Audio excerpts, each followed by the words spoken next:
I hope this time we don't lose the first 5 minutes like we did when we spoke to Juliana. But I'm extremely excited and delighted to have my guest today, because she hasn't been that well. She's been really suffering. It's Jessica Lark. Welcome, Jessica, to Photography Live and Uncut. Thank you. I'm excited we're finally getting to do it. Yeah, exactly. We've been talking about it for some time, but there we were planning it all, and you decided, or somehow you went down with pneumonia in the end. I'm trusting that you're getting on the track to feeling better. We're on the mend. I'm armed with tea. Armed with tea. That's great to hear. It's great to hear. Loads to talk about, Jessica, and we'll let's see how we go. I wanted to ask you, basically, when you first got started, I wanted to ask you about your trials and tribulations when you first got started. Now, what basically, because it wasn't easy by the sound of things from what I know of you, what kept you going through those early days? I don't know that it wasn't easy. I think I'm blessed with not realizing how far out of my league I am at any given time. I'm definitely of the mindset that I would rather bite off more than I can chew and choke on greatness than, nibble at mediocrity. And so I'm the kind of person that just jumps in with both feet and hopes I learn how to swim before I drown. So I had no experience in photography at all. I actually was more accustomed to paintbrushes, and I was doing a body painting series for a friend of mine that had passed away from cancer at a very young age. And it was just part of the mourning process for me, I think, and a way of grieving in, I don't know about a productive manner, but a healthy form of grieving. And so I started doing these body paintings on women, and I was painting them with brushes, which is not the most efficient way, but it was more about the creating than it was about the finished product. And eventually they wanted to wash the paint off, so I had to photograph them. So it was more just about photographing my other art than art as photography itself. Okay. And so I went and I bought my first camera, and I bought a Canon because I went in on Wednesday and the Canon guy was behind the camera. Yeah. And if I had gone on Thursday, I'd probably be a Nikon girl because the Nikon guy would have been in. And I was totally one of those people that everybody talks about hating those people. I was those people because I went in with no experience, no understanding, no education of any kind, and just said, I'd like to buy a professional camera. Which one should I get? So, so he pointed me towards the Canon 40D. That was my first baby. So I never actually learned film or had even just like a camera at home. Like we were like buy the 24 exposure digital ones. So I had no idea what I was doing, but I just bought this big camera and went home with it and said, I think I'll be a photographer now. Good for you.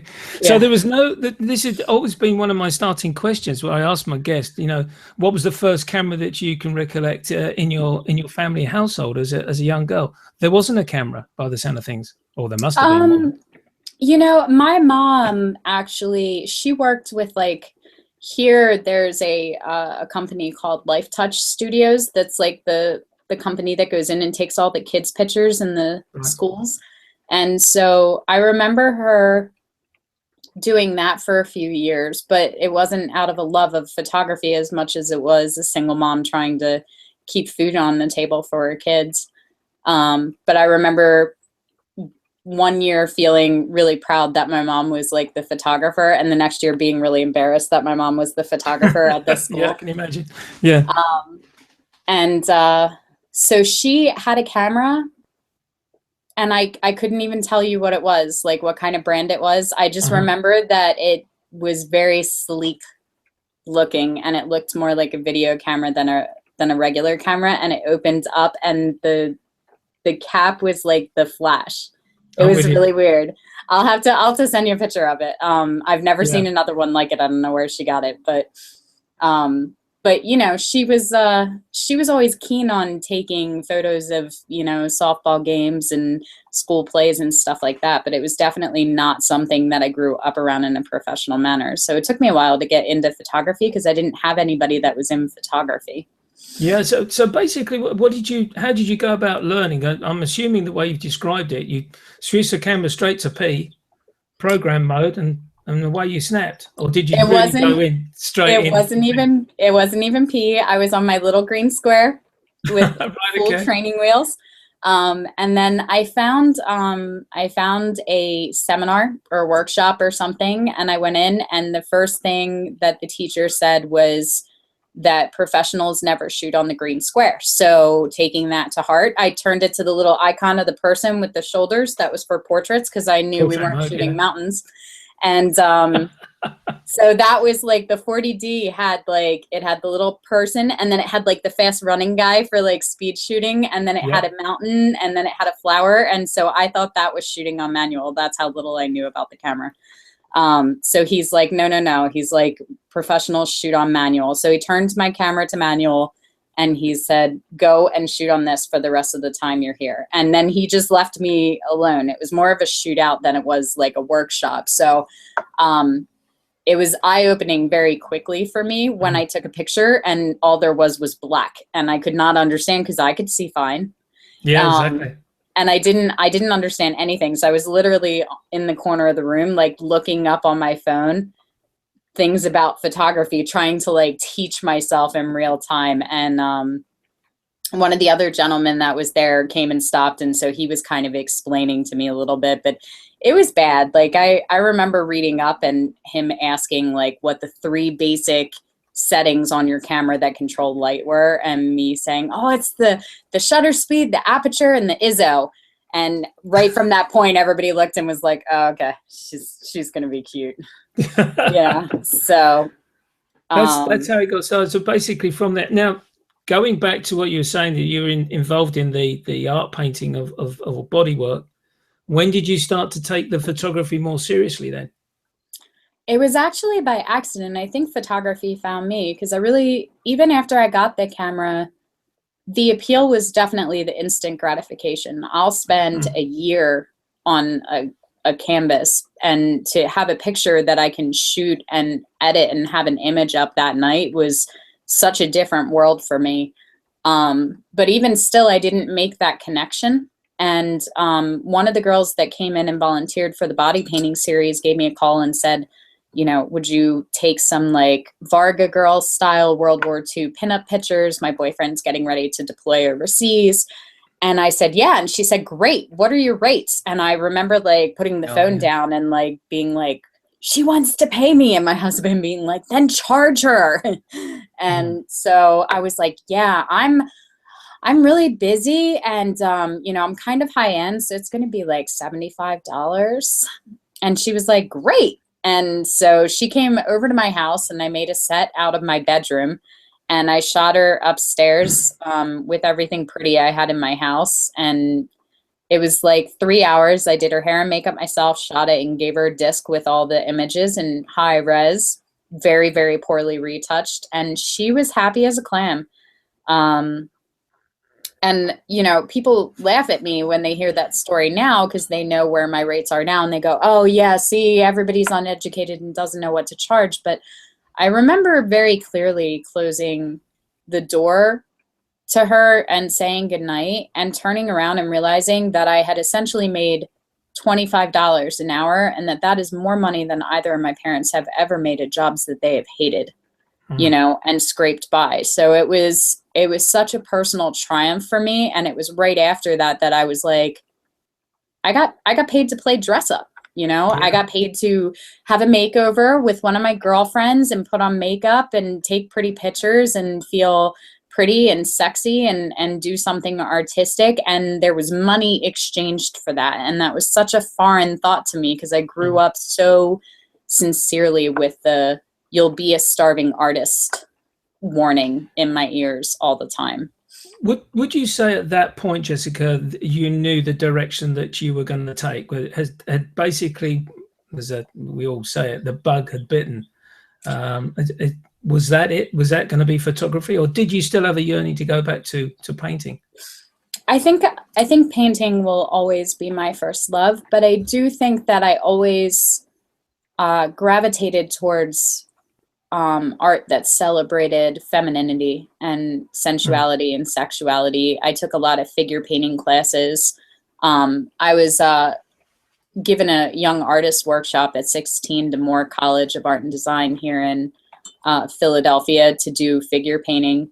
And so I was always attracted to nude forms. And I remember my grandmother being like really, really upset about the fact that her, young teenage daughter was painting naked women. And even more upset when she realized there were nude male models there too. So I think the gravitational pull has always been there. It's just kind of wafted through different avenues of artistry for me. But yeah, I think it was like I closed that door from that session and said, this is what I'm going to do now. This is going to be my job. Yeah.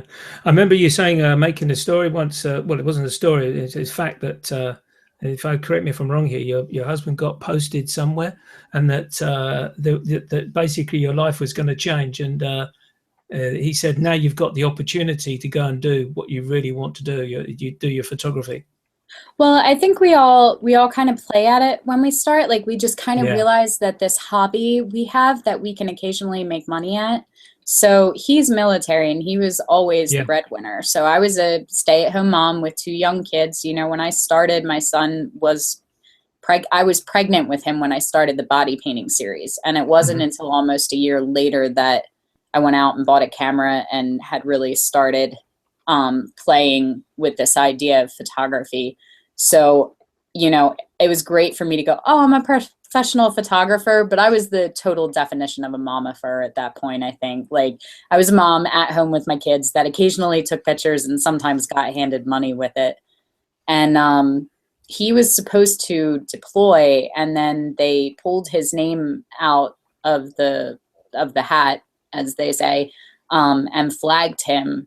He didn't pass his SRP and they backfilled it. So he didn't have a job here because they had already refilled his position. So all of a sudden he was unemployed, and it was right around Christmas. And at the same time, the second house that we had owned, the person that was in the lease to own abandoned the property. No words, nothing. And it wasn't like we were having problems with him either. He was always on time. Like, so there was no like, this is going to be a problem. It was just, he was just gone and the place was trashed and empty. And so all of a sudden we had like no income whatsoever. And we had double the bills because we had this whole other house that now we were responsible for paying for. And I was having a heart attack over it. And I had been complaining and whining to him that, I couldn't be a real professional because I was shooting in my basement. Now I was shooting in my garage and I couldn't charge the rates I wanted to. And I needed a real studio and, I needed time. And I was, constantly had the children underfoot. And how was I ever going to make anything of myself? And so I was having a meltdown about this. And he said, it looks to me like the universe just gave you exactly what you asked for. And I was like, what? And he's like, I'm not working right now, which means I'm home all day to be here with the children. And you need a studio. And now you have an entire building that you own that you can paint and change and we can do whatever you want with. So how bad do you want this? Because here's your opportunity. And it was something that I think has been so key in my success is that he always sees things that way. So while I'm having a meltdown going, my entire life is going to fall apart. We're going to end up foreclosing on the homes. My children are going to be in boxes on the street begging for food in the next 48 hours, and I'm catastrophizing over it. He's going, look at this unprecedented opportunity that just got dropped in your lap to have everything you want. Go for it. And I think that is the point where a lot of people get scared because they realize that the only thing that is between them and success is themselves. And exactly right. It's terrifying when you have that moment, because I was like, now's my chance to run or to fall on my face, and everybody's paying attention, and my family needs this now. Like, I wasn't playing at it. Like, if I didn't survive, we couldn't provide for my family. Exactly. that's a really strong motivator though. And I think a lot of people that have day jobs have a really hard time getting out of them because it's safe. You know, So, when you you've been given this gentle shove, I'm going to say, a gentle push by your husband to say, yeah, look, right off the cliff. yeah, go for it. How did you start on that basis? How did you get the word out that you are now going to do this sort of work, or had the word got out already that Jessica Lark was doing this sort of work? I think it was a blend of both. I was really lucky that I had a couple of people that took note of, I think, the raw talent. I had so much to learn with how to shoot and what the settings were, especially technical, like math, not my thing. I don't do it. So it was very difficult for me to sort of understand the correlation between shutter speeds and aperture and ISO and how changing one of those affects the others, and how you know, if you're shooting for, you know, shutter priority does not get motion blur, where those settings have to change elsewhere to get the right, like I had a really hard time with that. It might as well have been like algebra written in Latin. And we don't talk about algebra, do we? Yeah, no, we don't. No, we don't. Yeah. So it was really difficult for me to understand that, but I think that my painting and my art background, like, it was really interesting because I knew what I wanted it to look like, and I sort of intuitively knew how to get it there within 3 test shots. So I learned in a really backwards way because I was never taught properly how to do it. I taught myself, so I taught myself really stupid. And it was just a thing where I could take a picture and go, I know I want it to be lighter or darker, or I want this. Like, I knew, and I didn't even know what I was looking for. Like, I would try to explain it to other people, and I would be like, I want that light that kind of goes on the hair here, but doesn't do this. And they're like, you mean you want like rim light? You want a hair light? You know, you want this. And I didn't know what I was looking for, you know, or that light with like, you know, the cheek slit, and they're like Rembrandt light. Like, I had to learn all of that, and I always sounded really stupid. But obviously though, with your experiences of your artwork and your painting, you had an appreciation of light and shadow immediately. So you knew what you wanted to create in your photography, but you didn't know how to create it with your photography with the use of lighting and studio lighting. Yeah, you know, I'd spent 20 years teaching myself how to draw and how to paint the light on a person. And it's totally different because art is additive, you know, like you're adding layers and layers of color and everything on. And with photography, you're really kind of taking away things out of the scene to make the shot and deciding what stays and what goes. So it was kind of a mirrored thinking for me that took a while for me to kind of get the hang of. But as soon as I got it, it clicked. Yeah, exactly. And as soon as it clicked, I think that it put me years ahead of everybody else because I had all the painting as a background that most people don't have. Let's talk about the customer or the client or the sitter. Basically, I don't really. What do you actually? How would you describe your clients? Customers or sitters or what? Yeah, they're clients. They're customers. Clients. Fair enough. Who comes up with the idea of the general setup of the studio when you've been approached by someone who wants to take their photograph? It's pretty even. A lot of the people that come in really do just kind of trust me to create something beautiful. You know, something in my work speaks to them, so they want my work, so they pretty much just let the artist work. But I think that with the influx of technology, like one of my favorite things in the last year has been Pinterest. So I'll encourage all of my clients to go and make a Pinterest board of images that they love and just pull them from everywhere. And so that gives me a guide. And most of the time they just go, oh, that's a really sexy shot. And that's as far as their mind goes because they aren't in the mind frame of a photographer.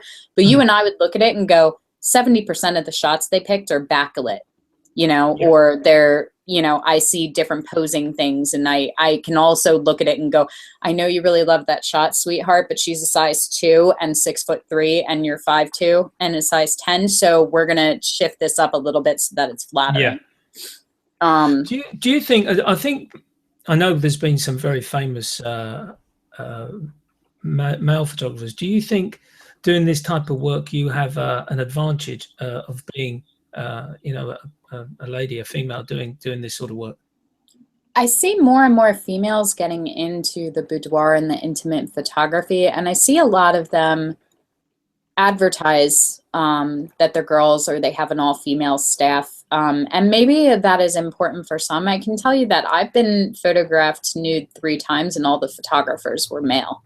So I think it's more about confidence. I'm such a big believer that your work makes the argument for you all the time. So when you have a portfolio that makes someone catch their breath, I don't think it matters which gender side you're on. Yeah. And I think boudoir photography particularly, it's a lot like sex. The better your reputation, the bigger your equipment, the faster they take their clothes off. So yeah, I can understand that. So the question which I wanted to ask you, and the basis of this is really a sport related question from my point of view, because having watched some rugby over the last few months, I came to the conclusion, I was watching the All Blacks play, are they committed or are they passionate about the game? Now, it probably is a question which is probably going to say yes to both, but I'd be interested to know first, passionate or committed to photography? I think that you have to have the passion to get you started and get you into it. I think that passion sees you beyond commitment, and passion fuels commitment. When you love what you do, you get lost in the time relativity loop. Albert Einstein said, a minute in the DMV is about the same length of time as an hour with a pretty girl, something along those lines. So it's a lot easier to put in the commitment and the hours and the energy and the work when you're tired and you're sick and you don't feel like it, and they're telling you you can't do it and you'll be a starving artist and that you don't deserve to be here. It's hard to keep that commitment if you don't have passion for what you're doing. I think you have to be in love with it, like ridiculously sleepless, forgot to eat, in love with it. But at the same time, I think that passion without discipline tends to burn itself out rather quickly. So it's the difference between having explosives and having a flashlight. You can direct the light of a flashlight to where you want to be and hone in, where passion, I think, when it's unbridled without discipline and commitment, just kind of goes everywhere. And it's a big fireworks show, but it's not necessarily efficient in what it's trying to accomplish. So I think there does have to be a blend. A blend between the two. Now, I'll tell you what we'll do at this stage, Jessica. Let's go and have a look at your work. Now, I've just got basically the homepage up here. So what I'd like to do is ask you which would be the better portfolio to look at. So the intimate portraiture is all of the boudoir. Okay, let's have a look at that. Now, from my aspect, not being a boudoir photographer by any stretch of the imagination, I'm interested to know here, I think we have touched on this before. So your customer gives you a call and says, I'd like you to take some photographs of me because of, what sort of reasons are these photographs to be taken for? It's interesting because a lot of them will book under the guise of it being a gift, for their boyfriend, for their husband, for their girlfriend. And a lot of them will do it for themselves. Like the fourth one over, the girl sitting at the table with the candles, she is a good friend of mine and a gown designer. And she called me because she just found out she was pregnant with her second daughter. And she said, hurry, I want to get pictures of me before I have my second baby and my body goes to hell. So, there's a lot of people that want to do them, while they think they're still sexy, while they still have their looks. I think women in particular, there's so much value placed on their appearances, but then they're also told to not get caught up in their appearances. So it's very double-edged for them. I've had women that have come in and cried and said that they never feel pretty, that they were always picked on in school, and they carry around these wounds from 10, 20, 30 years ago that still make them feel bad about who they are based off of nothing but their appearance. And I think if a boudoir photographer has a gift, it's you know, they're sexy images, and yes, they're sensual and they have to do with the figure and the body, but there's a soulfulness to them that stays with them after the session. And I think the session can be very therapeutic for a lot of people. Yeah. Where the photographs become sort of an afterthought or a reminder. And it's not really about having the pictures as much as it is about having the pictures taken. Yes, the event. Yeah, I can see what you're saying. Which is the best group of photographs to go to here, Jessica? The artistic? Which one would you say is the best one? The artistic are just that. They're more creative kind of shots. Romantic is couples, you know, maternity. Okay. I think all of them kind of fit in. So they're just gives you a sort of a broad view of your work. I'm assuming, yes, we can. Great. I was hoping we could just click on each individual image. She was such a trooper. This was actually at one of our retreats, the one that we burnt the bridge down. So there's actually one of the attendees standing on my deck with a hose. And we rolled her in mud, stripped her naked on the grounds on my property, and then hosed her down to get this shot. And she was such a trooper for it. It was cold too. I bet it looks cold, but it's just, all your photography is great, but this really is, she's looking straight down that camera lens. Great eye contact. This is a girl that came into me and said, I know I've never been really pretty. I don't know if you can take good photos of me. Wow. So it's always interesting for me to see how other people see themselves and how they see themselves after a session like this. You know, because I can enhance, I can light it, I can have Sarah Jane work her hair and makeup, but the beauty's there. I mean, I can't fake it. I can enhance it, but I can't fake it. No, and she didn't see it before that. What sort of lighting did you have on her in this particular case? Is this just straight natural light and you've worked on it in Photoshop, or were there some strobes? No, we had one softbox that was pretty much directly behind me. You can kind of see the catch lights. Yeah. Just very basically. So I had him holding it like almost directly above my head, right behind me and leaning in. So it was at about a 45-degree angle down. And then it went in and we just dodged and burned a little just to pull out the 3D texture. And how many shots did it take to get this one image? I think this was my 4th or 5th frame. Really? Yeah. How many shots would you say you normally take in a session with your client? It depends on the client, and it's more about their comfortability, because some of them will come in and they'll be shedding their clothes before they cross the threshold. Other ones you really have to work up. So for some, I can finish a whole session in probably 75 to 100 frames. Others I'll have 200 to 300, but a lot of that is just getting them warmed up to the camera to where they don't have that deer in headlights look. Yeah, I was going to ask you actually, have you ever had a client come in and say, no, Jessica, I can't do this? Oh, yeah. Yeah, they come in and it's, you know, we'll do a lot of fully clothed shots and, you know, more portrait style things and just kind of play around. And I always break the no chimping rule. And I will show them when I get a good shot. The nice thing is that on that 2.5-inch screen, everything looks beautiful. You can't see any skin imperfections or anything. So when I get a really good shot and show them, that is when they let their defenses go, and then they'll start to trust and have a really good time in front of the camera. So your actual fact, the use of your camera is obviously to take the shot, but at the same time you're using the back screen to show them the image. You're not tethered to a laptop or anything in that nature.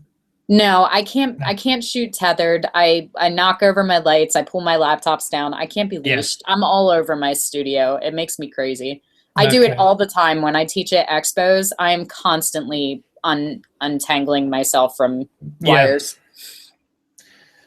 This lady, so look at the color of her eyes there. It's absolutely awesome. This was actually on tour for American Photo Magazine with Sigma.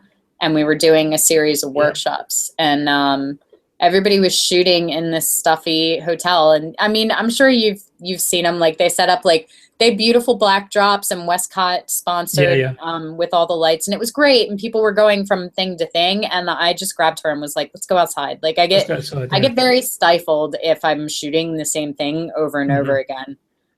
So they weren't too keen on it when I pulled her out, but then when I sent the images, they forgave me. Yeah. So great shot. This one. So this is Sarah Clayton. She's actually a Playboy photographer or Playboy model. Right. And this is shot on the grounds here that my studio is on, which is one of the big benefits of the property here is that we have a couple of acres and we have the studio. So we have a really nice playground to offer versatility. And she's actually up on like a 6-foot ladder in the water. Yeah. Okay. That's what she's hanging on to behind her by the looks of things. Yeah, she has her hands on the back. Yeah. And then we just pulled all the fabric, and it was not a tough day for me to get free assistants to come help. No, it wasn't hard. No, but it wasn't. So. Now this setup here, which I looked at earlier on this afternoon, is this on location? No, this is my studio. So okay, great. Yeah, this is the main room in my studio, and I get bored every 3 to 6 months. So right now, like the organ is in the back room, and the vanity is in the kitchen, and I have Victorian furniture. So I just move it around. But I'm really lucky because there's the second floor of the studio is essentially this cathedral ballroom style thing. So it's all one big, huge open floor plan, and I have 25-foot ceilings with these enormous windows, so I have tons of natural light. Yeah. So it's very easy for me to hoist my lights up as high as I want and move around and have a lot of freedom with sets. And putting in those hardwood floors makes it so easy to move all the furniture around. Yeah. Do you go to the lengths of redecorating the room from time to time, or is it just Yeah, when I get inspired, I will. I mean, a lot of people want to shoot on the things that they see, so I'll have people that will send me this picture and go, "Can I shoot in this set?" Which I usually say no. But I'll do like a variation of it and set it up around them. We kind of had this sort of dark Rapunzel idea going on with all this fabric that we had bought and hadn't used. And that was Mackenzie's 16th birthday. She's a personal protege of mine, and I kind of took her under my wing when she was 14, and I realized she was shooting better than half of my paid staff. Yeah. Just tons of raw talent. So this was totally like impromptu. Like we were sitting and we had been working all day on the reliquarian, and I was like, you know what? I haven't taken your portrait in a while. I'd like to take your picture for your 16th birthday. And so we just kind of threw it together and shot it. It took about an hour, I think, to set it all up and get her set. Yeah. It's to me, I love if you don't mind me saying this, I love the way this photograph is off balance.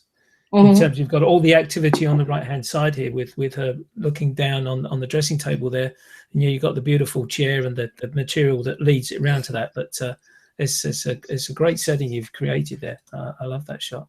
Thank you. And she's got stuck up a tree, and so I hope you helped her down. She's actually, it looks a lot taller. She's only about 3 to 4 feet off the ground. Nice angle. It's a step up, and I'm laying on the ground to make her look higher so that it looks like she's way up in the tree. But I mean, my kids climb into that all the time. That's the weeping cherry in my front yard. Lovely. And there's the other thing about shooting it at the up angle is that literally right at the bottom of her dress, if we took it down another 4 inches, you would see the front road in front of my house and the cars driving by. So my neighbors were very curious about who moved in the first couple of months I was here. Yeah, I can imagine they were, what the hell's going on there? Yeah. Yeah. Again, a nice tousled hair shot, but this time he didn't roll her in the mud, which is nice. I like big hair. I think it's because I'm an 80s child. It's like an 80s American girl thing. We didn't even, they call it teased, but it's not. It's like fully harassed. Great shot. Let's just go back on that one again, because this is obviously a tone shot in Photoshop or Lightroom. Yeah, Photoshop. You use Photoshop all the time to edit your photographs, I take it. Yes, I would say Photoshop's 80 to 90%. One reached out to me and sent me their software, and I like to play with some of theirs as well, but I've never been a Lightroom girl. You get back to the Photoshop, which Well, it's amazing what you can do in that. This is also on the property here. Yeah. This is all the same girl. The last 3 shots, that was all from a single session. Okay. So, I was going to come out of that gallery if I can, and go back to the home and just do 2 or 3 from another portfolio.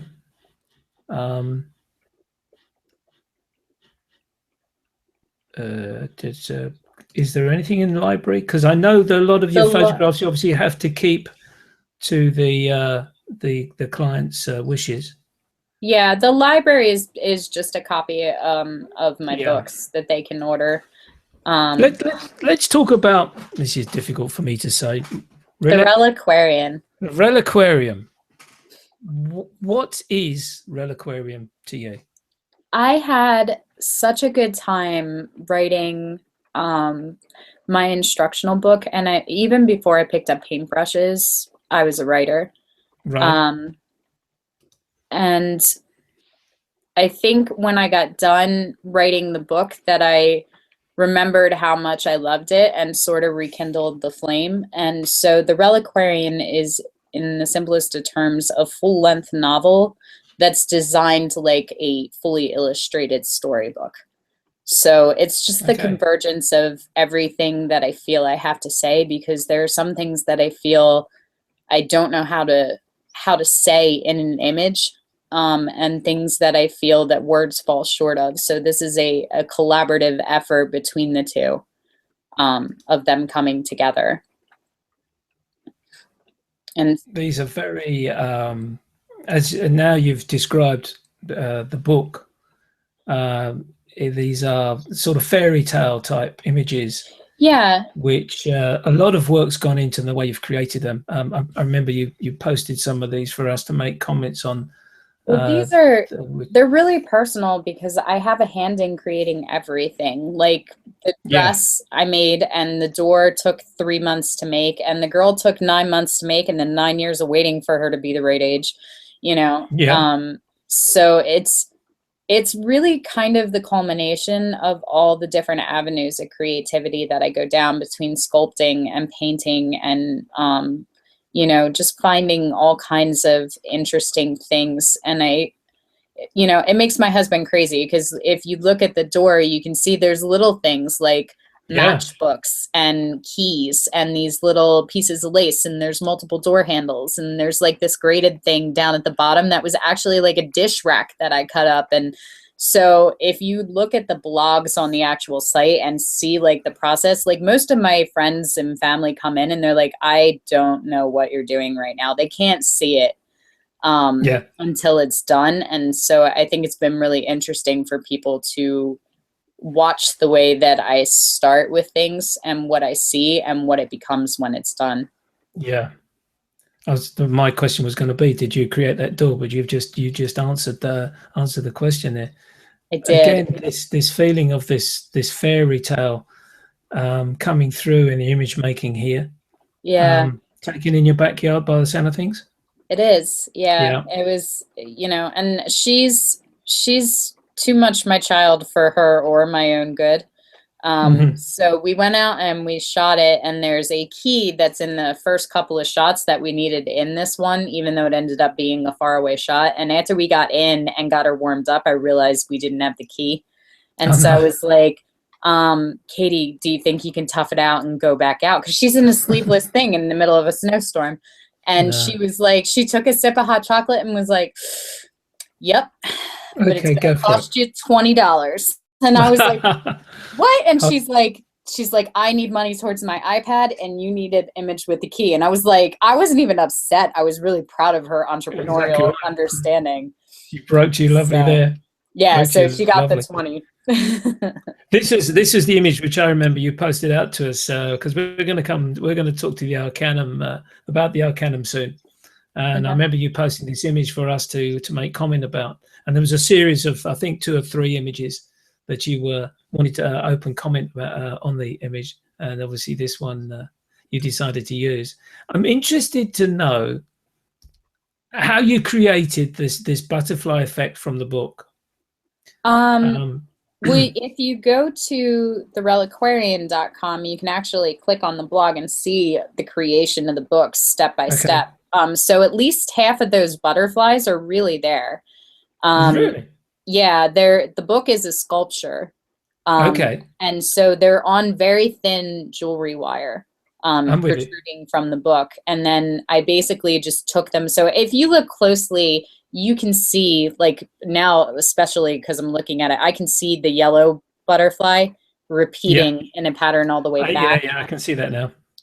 So some of them, we just took them and cloned then to give this trail of butterflies through the story. And this was a really personal journey for me in this one, because my father-in-law had recently passed away, who I had lived with from the time I was like 17. And so I was suffering like a lot of loss and a lot of personal grieving at that moment. And one of the last things that he said to me before he went into the hospital for the last time was, "You better hurry up and finish that book, girl. I want to see the movie before I die." And so afterwards, I felt like I had failed him in not giving him that. So I think that any victory that comes from this series will have sort of a bittersweet taste. But we were out there, and this was the first shoot that I did after he passed.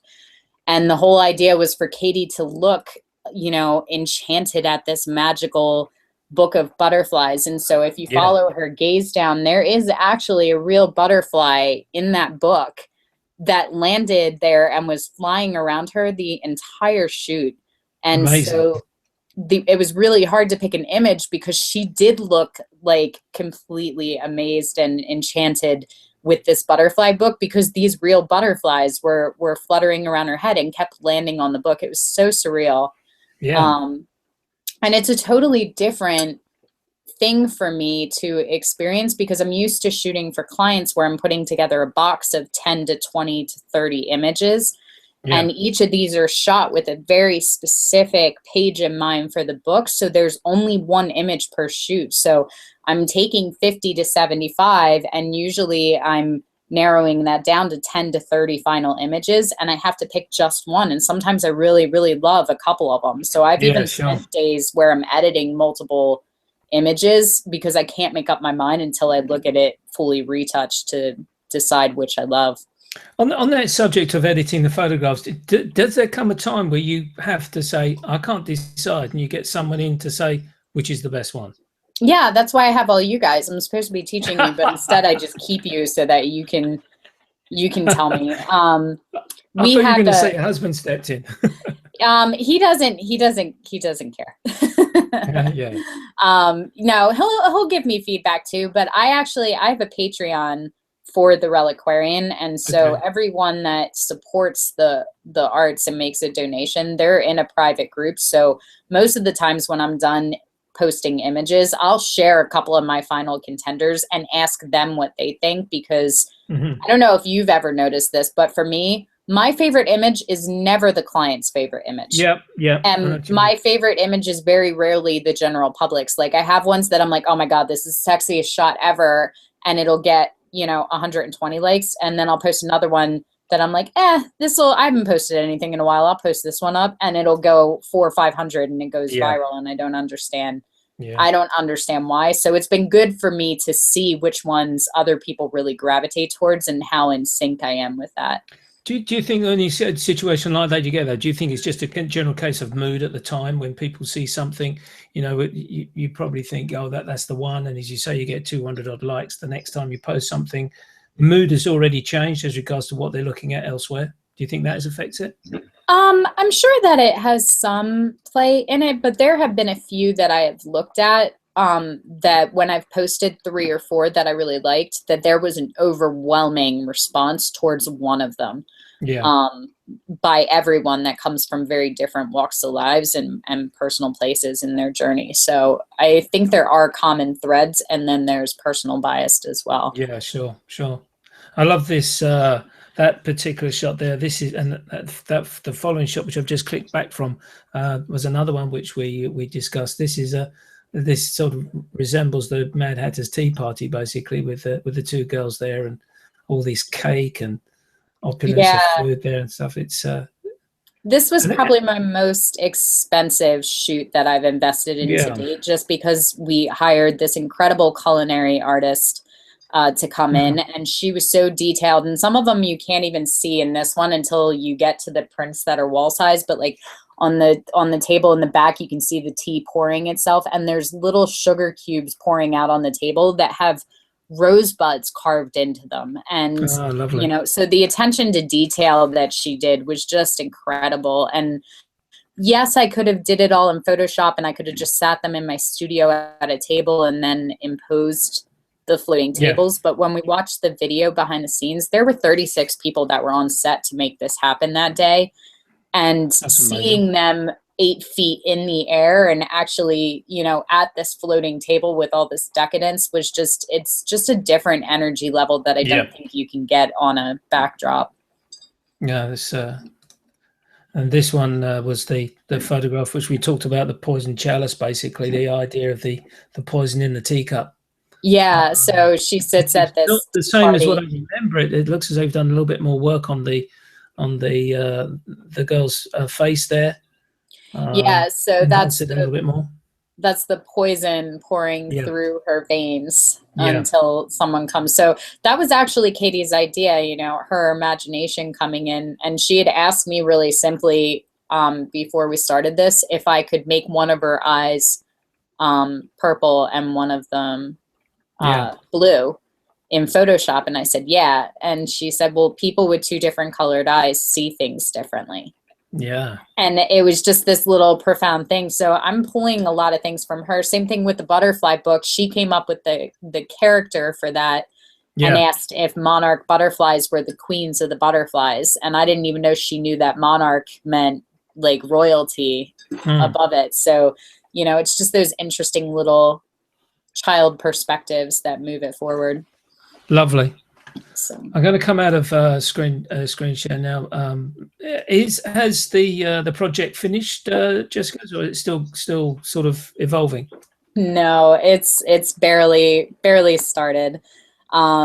November is National Novel Writing Month, so I'm participating right now. But the series is actually 9 books, and we have a series of outlines with all the images left to do. So I would imagine that this is probably at least a 3 to 5 year project.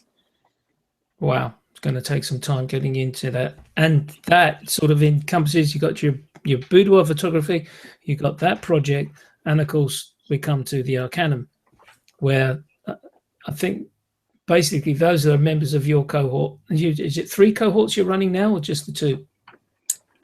We recently combined the first spheres, so as we move up, now I run them from level 0 to level 30, but I like the more intimate kind of feel and everyone being connected. So I have about 45 active apprentices right now. And I think that's as much as I can take on right now, unless I gave something else up. I would have to either shut down the studio. I was going to say something would have to give way, wouldn't it? Yeah, you'd probably have to stop one of the other projects which you're doing. How did the Arcanum come about for you? Also by accident. I am a very lucky victim of circumstance very often. Trey, I had actually put in a application to study as an apprentice there, and Trey got in touch with me, and I thought he was kidding when he first reached out. I didn't think it was him. I thought it was one of my friends playing a joke. So I was like being a real smartass about it too, and like being really curt with him with my responses because I didn't think it was him. And so when I figured it out, then I was like really humble, and he's like, well, let's get on video chat. And I was like in my pajamas, and then I'm like pulling my hair down. I'm like, yeah, I can totally get online right now. Hi. I'm really sorry if I was rude before, but he had a great sense of humor. So I was really lucky because I got pulled on very early when they were first beginning it. So I've gotten to see it really progress into what it's becoming. And it's a really humbling thing to get to be part of from the beginning. I think it's going to go really far. I agree with you actually, because I said it when I first joined with the Valerie Jardin street cohort, and I learnt more in that cohort in the first 5 weeks, more than 5 years of being a member of a camera club. And it is because of yes, you got your master, which makes the comments and the critique session, but it's the interrelationship that you get with your fellow apprentices that help you along the way, and the great friendships that you build. And their comments are knowledgeable. They're not questionable, if you get my drift, and they're knowledgeable as regards to where your work's going. And I think that is the main point about which is coming across to those that are involved in the Arcanum, and how useful it is to expand on their work in their future. Where do you see yourself in the Arcanum in the future? I'm having a really good time right now with the Path of the Protege. I think there's, we have some really wonderful names that are involved with it, that their reputations precede them, which is amazing, and I'm very humbled to be in their company. But there's so many talented people that nobody has heard of that have so much to offer. And that was something that I was very careful about when I picked my first Sphere 2 people, because that's more of a focused kind of sphere where we really start to dig in between where you are and where you want to be. And I was very careful to add people that I thought everybody was bringing something different to the table, and I come from an Italian family. So every time we eat, everybody brings a dish and everybody eats like kings. And that's the way it works. So I think that there's a lot of that in the Arcanum too, where everybody's offering different expertise and different knowledge and different perspective. And so everybody's an expert at something. And so I think that creates a very full table for everyone to eat from, essentially.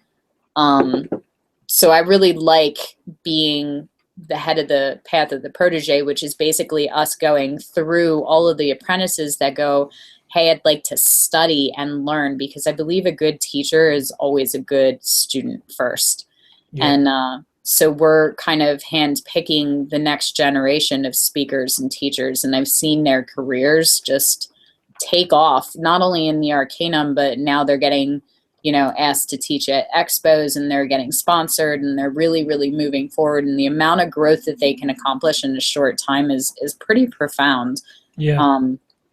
So getting to be a part of that is really wonderful. And even with the people that don't necessarily want to teach, watching them go from, I think I might have some talent at this, to really sort of embracing their potential and their talent and their skill, and seeing what they're capable of, and being able to chase their passion and have that profit follow and support not only their dream job, but their dream lifestyle is a pretty important gift.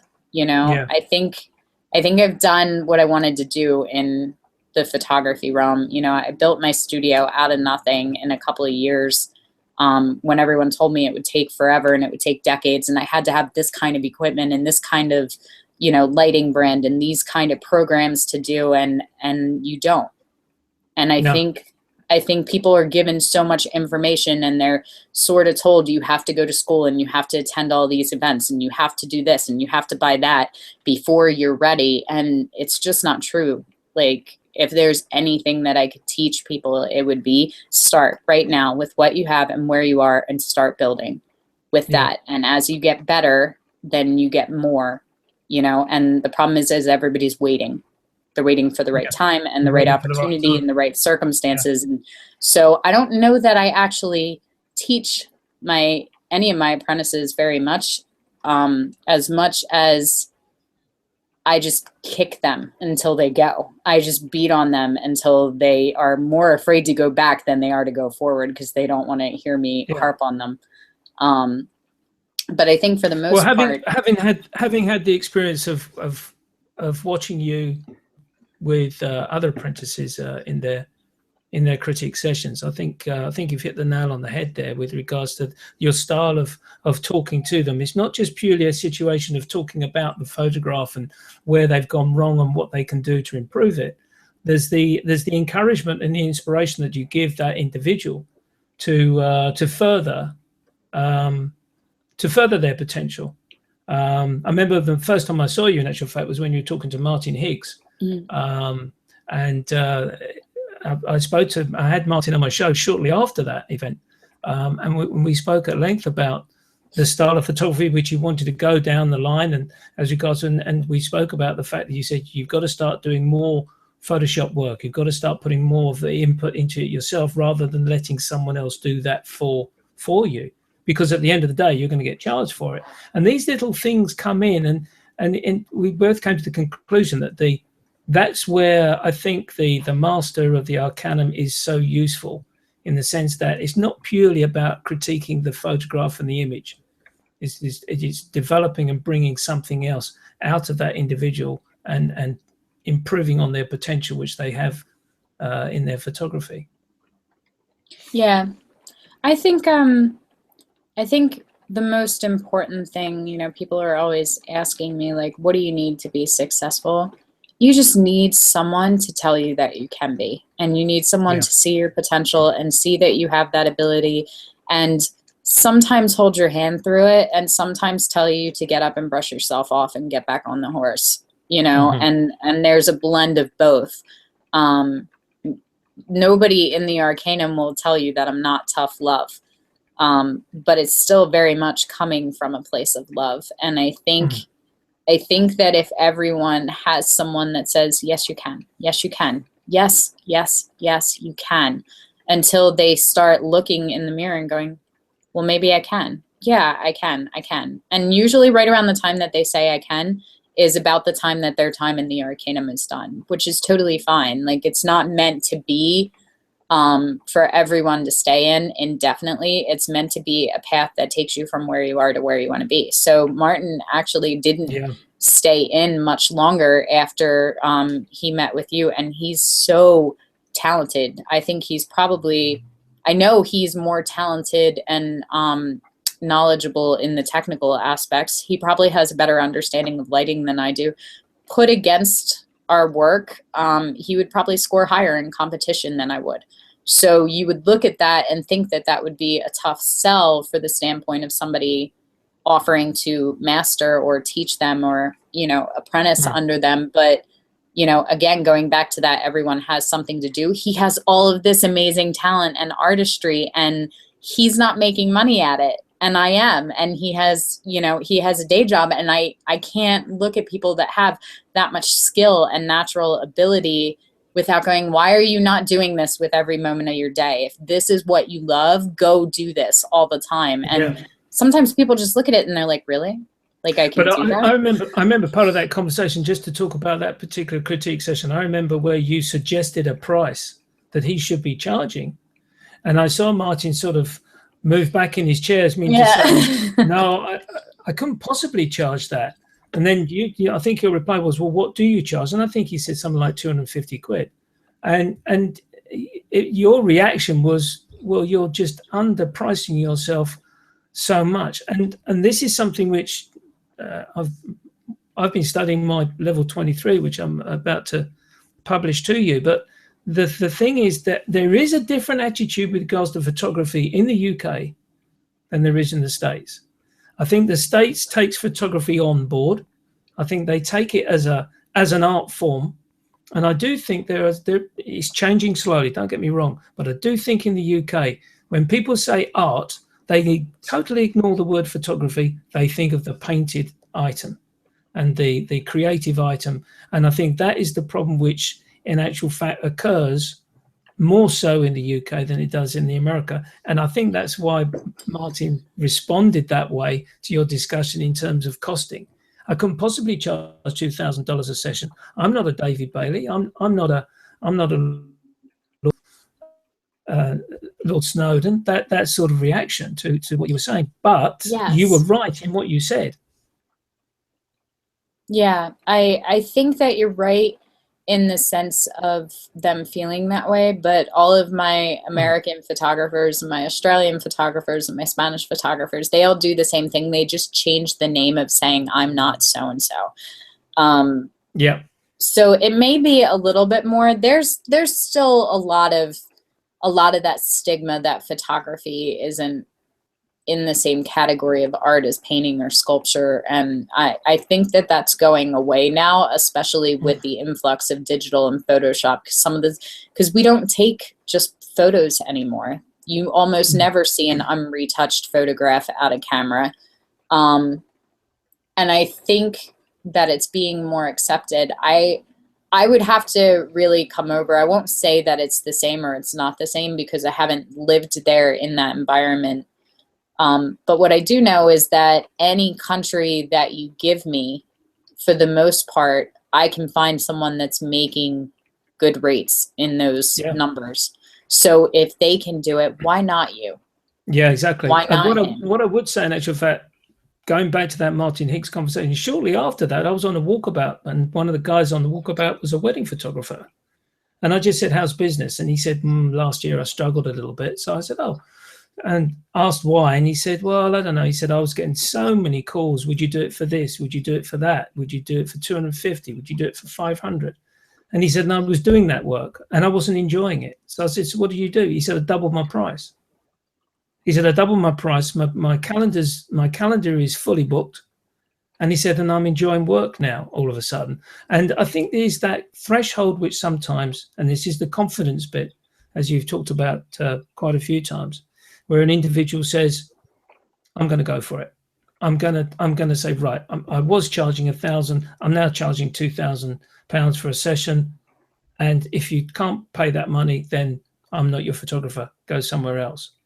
And I think that is a very important part which the photographer has to learn to go through that threshold.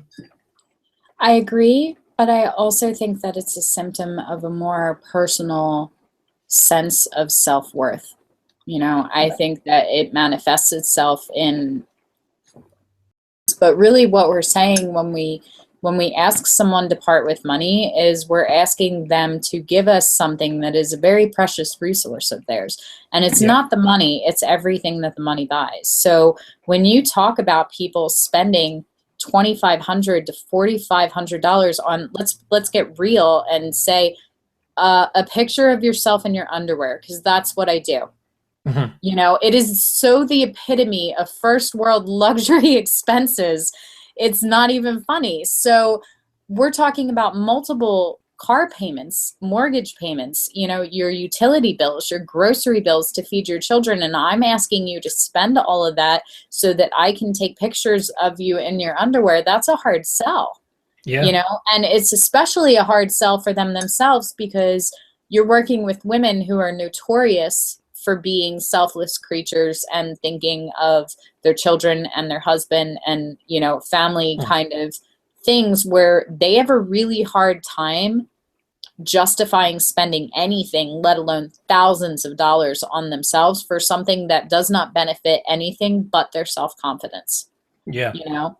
And so with photographers too, it's the same kind of thing. Like they have a hard time selling because they have a hard time looking someone in the eye and going, I'm worth that.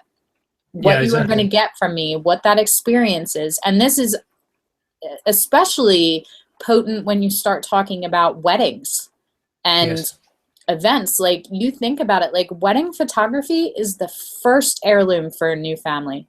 That is the first thing that they ever create together as this new family unit. And it lasts so far beyond them. So not only is it about that day and that moment and that relationship, it's about what that means when they are great-great-grandparents and somebody picks up that album and has never met those people and they can go back and experience that part of their history and their family. What is the value of that? You know, and I can tell you, you know, going back, like the first thing that I did when Dad passed was I went through all of my hard drives looking for photos and videos of him, you know. Now what are they worth? Yes, exactly right. You know, and so you can't put a price on it. You can't. But the thing is that you're the person that creates that for them. And so when they pick you as an artist, they're not just saying take a picture. A picture is what you take with your cell phone when you do a selfie. You know, that's a moment, that's a capture, that is a documentary. When you hire a professional photographer to come in, you're asking them to photograph how you felt about that moment, not just how you looked in it, and how they saw it, and the story that they can tell in that, so that other people can feel that too. And when you have that connection where the person looking at the image feels that emotion, then you've created a successful image. And to say that that doesn't have as much value is ridiculous. And we see that time and time again. So no, will it feed your family? It won't. Will it shelter you? No. Will it keep you warm in the winter? Absolutely not.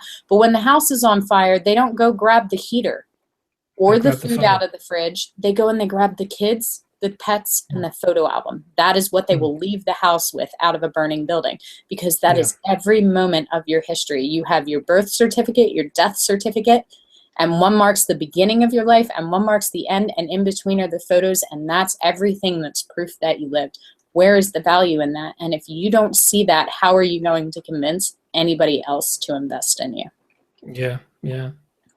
Now I think when my viewers watch this, they'll see what I'm one of the most inspirational Arcanum masters that we have in the Arcanum, and I mean that most sincerely. Jessica, come to the point of the show where a lot of my guests sort of swerve this one. Who would be your favorite photographer of all time? I don't know that I have one. I have a lot of different photographers and artists that I like for different reasons. I'm a huge fan of Ben Bon Wong. I love his creativity and style. I love Renee Robin more for her digital artistry than the photographic elements itself, but what she creates of the images once she takes of them.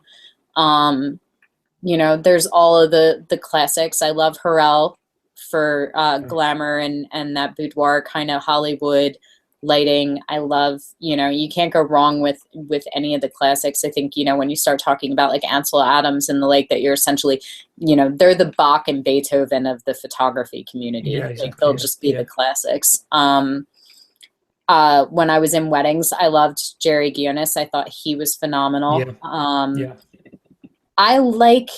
I actually really, most of my favorite photographers are people that I've met, because when I met them, once I know a little bit about who they are as a person, I see them in all their photos and their styles. You know, I loved Martin Higgs' work and his sort of fashion style. I love Nicole, and she was one of my apprentices and is now a master. And I just think she has incredible creativity, and she has a background in body painting that I see come through her art. So most of my favorite photographers are my favorite people, I think, which makes my circle a little more closed. My new favorite is probably my son, because he took one of the Instamatics, the Polaroids, and he told me that I should just get rid of my equipment and use a real camera like that one, because it prints it out right there. It's such a foreign concept to him, you know, like it's such an amazing thing for someone of this generation that grew up in digital to see like a print come out of the camera. And, you know, so I think Polaroid was actually ahead of its time. So he's like, this is a much nicer camera than yours, mommy. It prints it right here. You don't even need a printer, you know? And so I gave him a load of film and I said, go shoot whatever you want. You just pull this button, you know, and it was on auto, but it was very interesting to see the things that were worthy of capturing from him. Yeah, interesting. So who would be your inspiration then? For photography?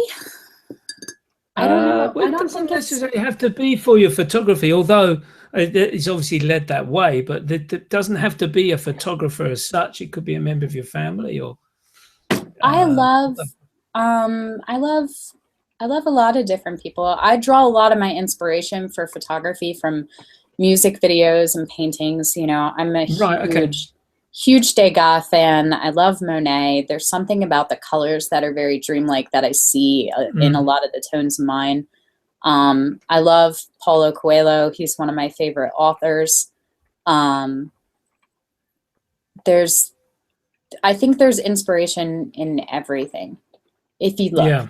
I really do. And it sounds a little like greeting card hallmarky to say it, but I do. Like I keep notes and I take pictures of everything. I was taking pictures of tree bark yesterday because of the patterns that were underneath it from the termites. Yeah. Like there's all kinds of interesting things. And I think life imitates art and art echoes that back. And so if I go through all of my photos, I can tell where I was in my life at that point and what I was doing and what I was going through and where I was emotionally and where I was in personal development. And I can see that in all of the images and the growth of who I am as a person, along with who I am as an artist and a photographer. So I'm really inspired by people that aren't afraid to be vulnerable and be open and sort of tear back the layers of themselves, even if that leaves them open to ridicule, because I think that they have something important to say.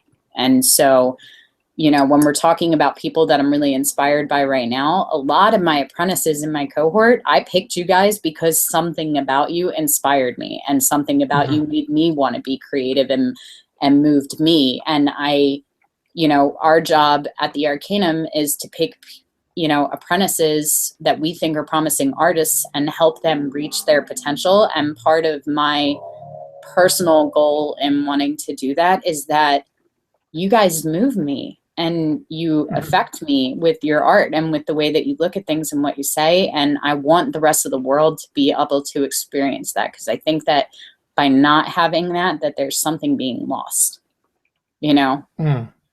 So I haven't met all the people that inspire me. Interesting, because not one person has responded to the inspiration question quite like you have there. That you use different subject matter for your inspiration, music, books, and other such things as that. Jessica, we've just tipped over an hour and 10 minutes. Thank you so much for joining me this evening. My pleasure. And it's great to hear you back on the road to full recovery, which is I think when we first read on the line that you were suffering from pneumonia, was you got quite a few stern messages. One was from me, and I'll tell you why after the show. But you got another one from Bruce, I remember, and all that. So it's great to see you on the road to recovery. Thank you so much for joining me. Thank you for having me. And have a great chat. And I'm sure my viewers that we've had some live, which has been great, and those that watch it on YouTube later on will glean some knowledge and thoroughly enjoy the show. Suffice for me to say, folks, as you know, my sign off. If you are going out shooting this weekend, leave your camera bag at home. All the best. Bye for now.